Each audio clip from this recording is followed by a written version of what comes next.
ఈ రోజు మన ఆంధ్రప్రదేశ్ రాష్ట్రానికి గర్వకారణమైన విజయవాడ విమానాశ్రయం చరిత్ర గురించి తెలుసుకుందాం. చిన్న స్థాయిలో మొదలై దేశంలోనే అత్యంత వేగంగా అభివృద్ధి చెందిన విమానాశ్రయాల్లో ఒకటిగా ఎదిగింది. ఇది గన్నవరం అనే ప్రాంతంలో ఉంది. గన్నవరం అనేది ఉమ్మడి కృష్ణా జిల్లాలో ఒకప్పుడు చిన్న గ్రామం. అయితే ఈ చిన్న గ్రామంలో ఉన్న విమానాశ్రయం అంత పెద్దగా ఎలా మారింది? దాని వెనుక ఉన్న చరిత్ర ఏమిటి? మన రాష్ట్రానికి ఇది ఎందుకు అంత ముఖ్యమైనదో తెలుసుకుందాం. నిజానికి విజయవాడ విమానాశ్రయం చరిత్ర చాలా పురాతనమైనది. ఇది మొదటగా రెండవ ప్రపంచ యుద్ధ సమయంలో 1940లో బ్రిటిష్ పాలనలో నిర్మించబడింది. ఆ సమయంలో దీనిని ఒక మిలిటరీ ఎయిర్ స్ట్రిప్గా వాడబడేది. బ్రిటిష్ ఎయిర్ ఫోర్స్ వారి విమానాలు ఇక్కడ ల్యాండ్ అయ్యేవి. ప్రధానంగా రెండో ప్రపంచ యుద్ధ సమయంలో ఇది వారికి ఒక మిలిటరీ బేస్గా పనిచేసింది. ఆ తరువాతి కాలంలో భారతదేశానికి స్వాతంత్ర్యం వచ్చిన తరువాత విజయవాడ విమానాశ్రయం పెద్దగా ఆదరణకు నోచుకోలేదు. ఆ తరువాత 1983లో భారత ప్రభుత్వం ఈ విమానాశ్రయాన్ని సివిల్ పౌర విమానయాన సేవల కోసం ఉపయోగించాలనుకుంది. అప్పట్లో ఇండియన్ ఎయిర్లైన్స్ అనే ప్రభుత్వ విమాన సంస్థ ఈ విమానాశ్రయం నుంచి కొన్నిసార్లు విమానాలు నడిపేది. ఈ విమానాలు ముఖ్యంగా హైదరాబాద్, చెన్నై, బెంగుళూరు లాంటి నగరాలకు మాత్రమే ఉండేవి.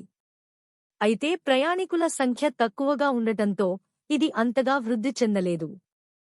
ఆ సమయంలో కూడా విమాన సేవలు పరిమితంగా ఉండేవి మరియు విమానాశ్రయం యొక్క మౌలిక సదుపాయాలు కూడా అంతగా అభివృద్ధి చెందలేదు. చాలా కాలం తర్వాత 2001 నుండి ఈ విమానాశ్రయం అభివృద్ధి చెందడం మొదలైంది. 2011లో విజయవాడలో పెరుగుతున్న ప్రయాణికుల సంఖ్యను దృష్టిలో పెట్టుకుని air port authority of India ఈ ఎయిర్ పోర్ట్ను అభివృద్ధి చేయడం మొదలుపెట్టింది. ముఖ్యంగా ఆంధ్రప్రదేశ్ విభజన తరువాత విజయవాడ విమానాశ్రయం యొక్క ప్రాముఖ్యత బాగా పెరిగింది. కొత్తగా ఏర్పడిన ఆంధ్రప్రదేశ్ రాష్ట్రానికి ఒక మంచి అనుసంధాన విమానాశ్రయం అవసరం కావడంతో ప్రభుత్వం విజయవాడ విమానాశ్రయం అభివృద్ధిపై దృష్టి సారించింది.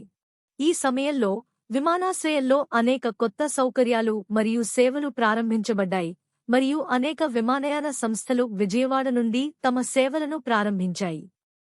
2017లో విజయవాడ విమానాశ్రయానికి అంతర్జాతీయ విమానాశ్రయ హోదా లభించింది. ఇది ఈ ఎయిర్పోర్ట్ ఎదుగుదలకు ఒక గొప్ప మలుపు.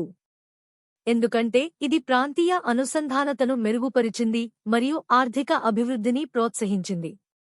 అంతర్జాతీయ విమానాశ్రయంగా గుర్తింపు పొందిన తరువాత విజయవాడ నుండి సింగపూర్ వంటి అంతర్జాతీయ గమ్యస్థానాలకు విమాన సేవలు ప్రారంభమయ్యాయి. ఆ తర్వాత 2017లో ఈ విమానాశ్రయంలో నూతన టెర్మినల్ బిల్డింగ్ కూడా నిర్మించారు. ఇది అంతర్జాతీయ ప్రమాణాలకు తగ్గట్టు నిర్మించబడింది.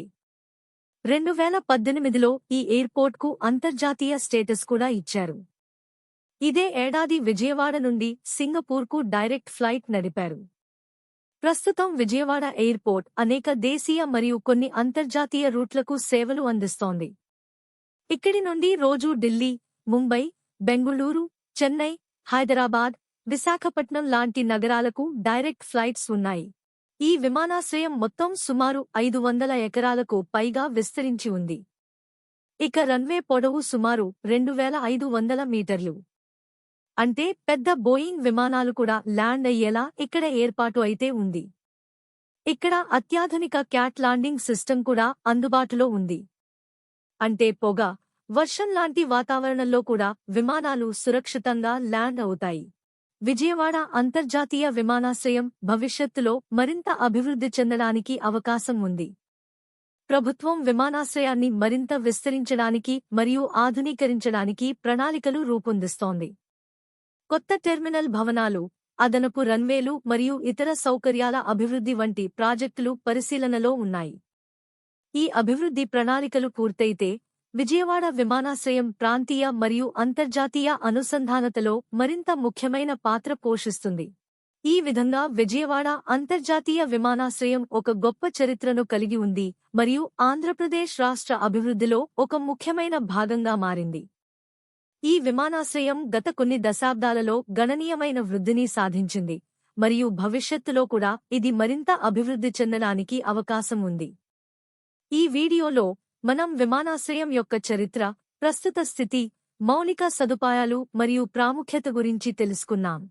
ఇలా చిన్నగా ప్రారంభమైన విజయవాడ విమానాశ్రయం ఇప్పుడు దేశవ్యాప్తంగా ప్రాముఖ్యాన్ని సంపాదించుకుంది. ఇది మన రాష్ట్రానికి గర్వకారణం. ఈ వీడియో మీకు నచ్చినట్లయితే లైక్, షేర్ అండ్ సబ్స్క్రైబ్ చేయండి. మరియు మీ అభిప్రాయం కామెంట్ రూపంలో తెలియజేయండి. ప్రేక్షకులకు మరొకసారి ధన్యవాదములు.